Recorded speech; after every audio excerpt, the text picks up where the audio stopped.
Hi friends, I'm Gio, and welcome to my channel. This story is called My Old Prom Date. Early October, 5 minutes to 4, and I walked into Roosevelt Elementary School, both nervous and afraid. Parent-teacher conferences always scared me, because it usually meant my kid had fallen behind or was in some kind of trouble. I'm Charles Chalmers, but everybody calls me Charlie.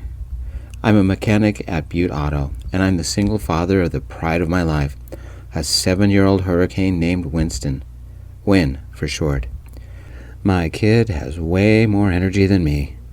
We live in Deadman's Butte, Nevada. That's about an hour north of Vegas. Life has been hard for him. For me too, since Maggie got her high school diploma and left us 6 years ago. If you're wondering, I've dated men and women, but I haven't had much luck. Though I try, we can't afford the nice clothes, the expensive toys, or the fancy phones everybody else has. Not on my salary.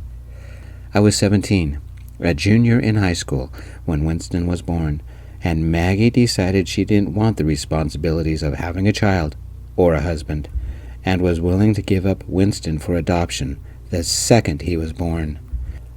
Not on my watch, though my parents tried to talk me out of it. You'll be a teenage single father. Do you understand how hard it will be? And Maggie yelled, I'm not paying a dime in child support. You'll raise him on your own. I took my boy in, and I had to learn to change diapers and make formula, while all my friends went to movies and played video games. I've never regretted it.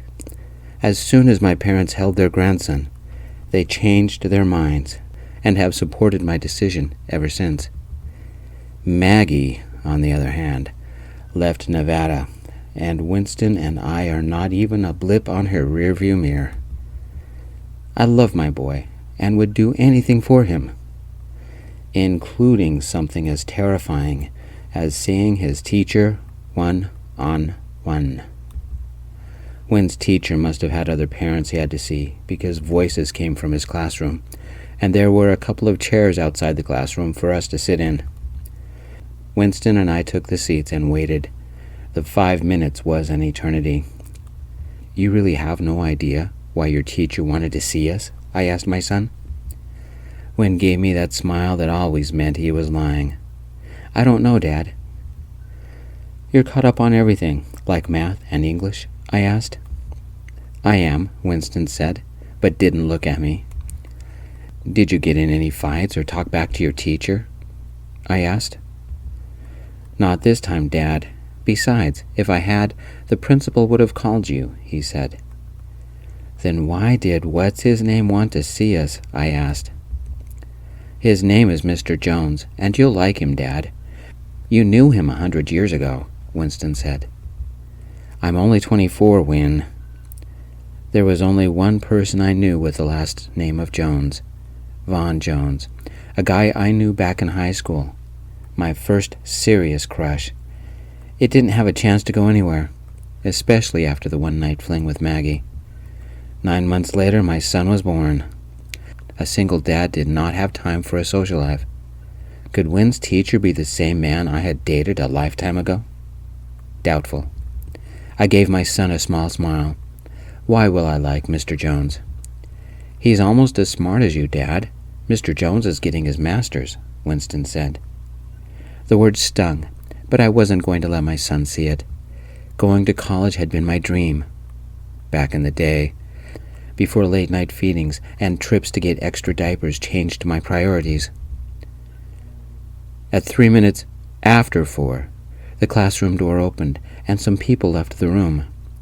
One man stayed, someone I hadn't seen since high school. Right on time, Winn. This must be your older brother, he said. It was Vaughn, all right, an inch or so taller than me, styled brown hair trimmed short, and smiling eyes.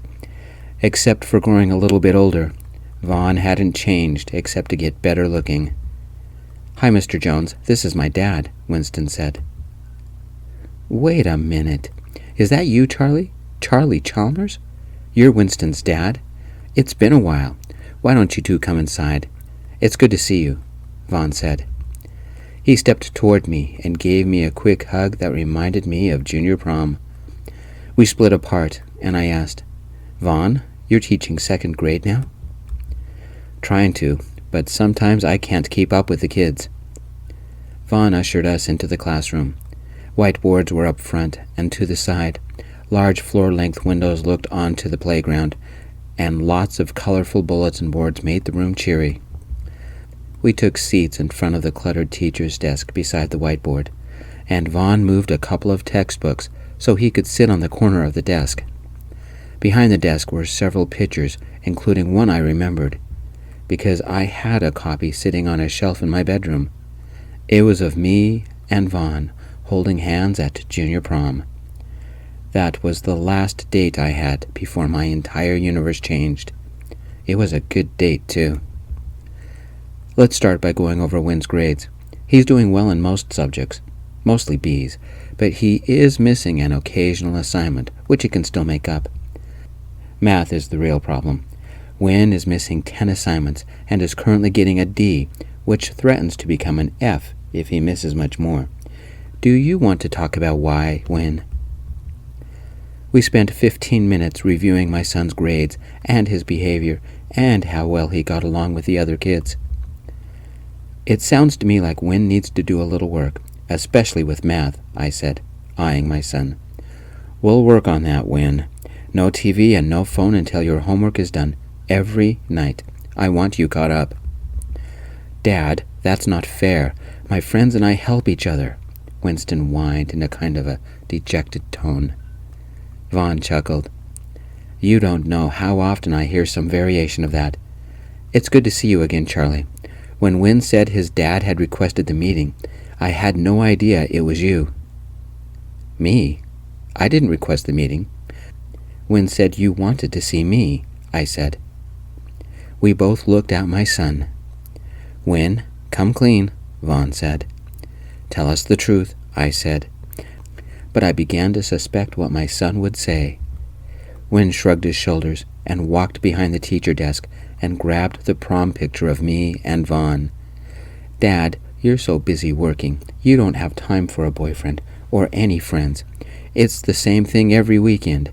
I thought that since you and Mr. Jones were boyfriends once, you could, kind of, be boyfriends again, and you wouldn't be lonely. And if you and Mr. Jones went on a date, I could stay at Grandma's and play video games.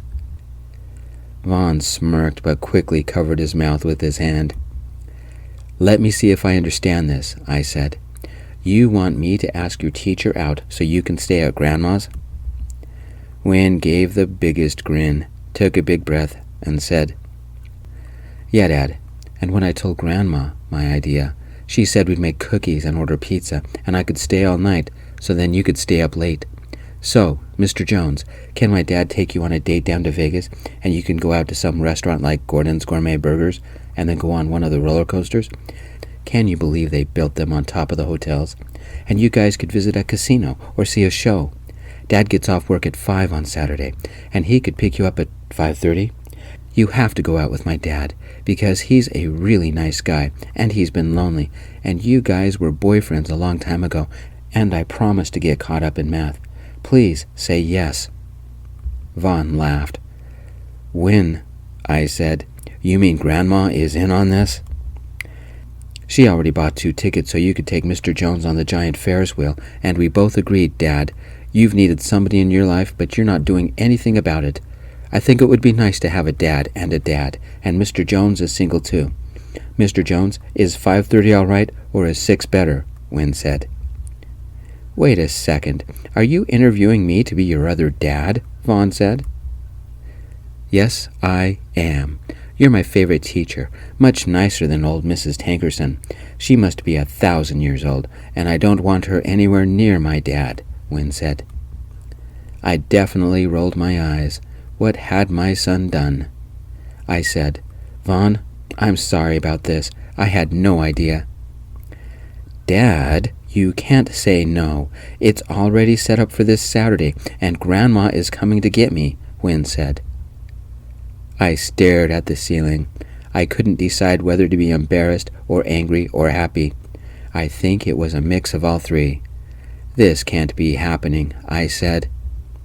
Vaughn laughed even harder and raised his hands as if surrendering.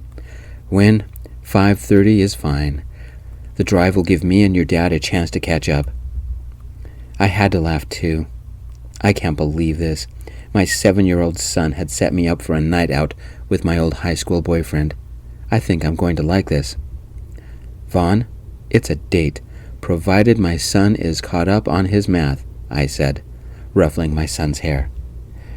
"Dad, I'll do it at Grandma's," Winn yelled. "Not so fast. If you want me to go on this date, you get your math caught up by 5:30 Saturday," I said, smiling. Dating Vaughn again would be fun. Maybe we could rekindle a little bit of the old romance. I'd like that. And with the way Vaughn smiled, he might like that too. As we were leaving the school, Winn grew serious and gave me the look that meant something deep was on his mind. "What is it?" I said. Winn paused before speaking, and his eyebrows bunched up. "Dad, if I get all my subjects caught up, will you give Mr. Jones a goodnight kiss?" The end. Thanks everybody for joining me. We'll see you next week. Peace.